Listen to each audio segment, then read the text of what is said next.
7 জেলায় সড়ক দুর্ঘটনায় নিহত হয়েছেন 12 জন। দিনাজপুরে মাইক্রোবাস ট্রাক মুখোমুখি সংঘর্ষে প্রাণ গেছে 4 জনের। প্রবল বৃষ্টিতে বেপরোয়া গতিতে এই দুর্ঘটনা বলে জানিয়েছে পুলিশ। হবিগঞ্জে 2 বাসের মুখোমুখি সংঘর্ষে মৃত্যু হয় আরও 3 জনের। এছাড়া মাগুরা, টাঙ্গাইল, গোপালগঞ্জ, মাদারীপুর ও কুষ্টিয়াতে সড়ক দুর্ঘটনায় মারা গেছেন আরও 5 জন।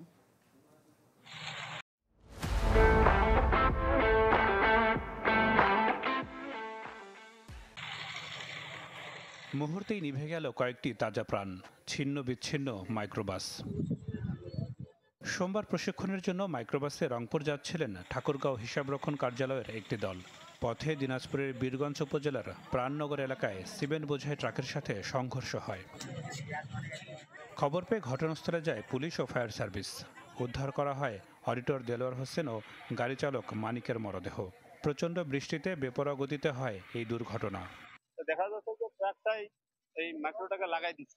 মধ্যে ড্রাইভারটা পড়েছিল নিচে, 3টা লোক গাড়ির ভিতরে চাপা পড়েছিল। আসলে আমরা উঠাইলাম ওগুলো। আহত 5 জনকে পাঠানো হয় ঠাকুরগাঁও সদর হাসপাতালে। সেখানে মৃত্যু হয় অডিটর জুলফিকার আলী ও সুপার ইমরুল হোসেনের। মর্মান্তিক দুর্ঘটনায় শোকের ছায়া নেমে এসেছে স্বজনদের মাঝে। একজন আমার ভাগ্নে জামাই হবে, ওরা হিসাব রক্ষণে বসে চাকরি করে, ওইখানে মারা গেছে উনি। ওরা সবাই সেন্সলেস হয়ে গেছে, ওনার বউ বাচ্চা সবাই। ওর মেয়েটা আজকে লাস্ট প্র্যাকটিক্যাল পরীক্ষা, কি হবে আল্লাহ জানে। হবিগঞ্জে ঢাকা সিলেট মহাসড়কে 2 বাসের মুখোমুখি সংঘর্ষ হয়েছে।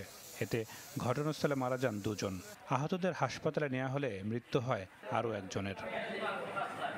যারা হতাহত হয় তাদেরকে আমরা দ্রুত হসপিটালে প্রেরণ করি এবং দ্রুত যানবাহন চলাচলের জন্য ট্রাফিক নিরীক্ষণের কাজ করি। এছাড়া কুষ্টিয়া ইটবোঝাই ট্রাক্টর চাপায় প্রাণ গেছে এক মোটরসাইকেল আরোহীর।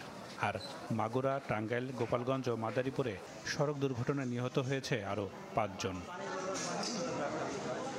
নাদিম হোসেন, চ্যানেল 24।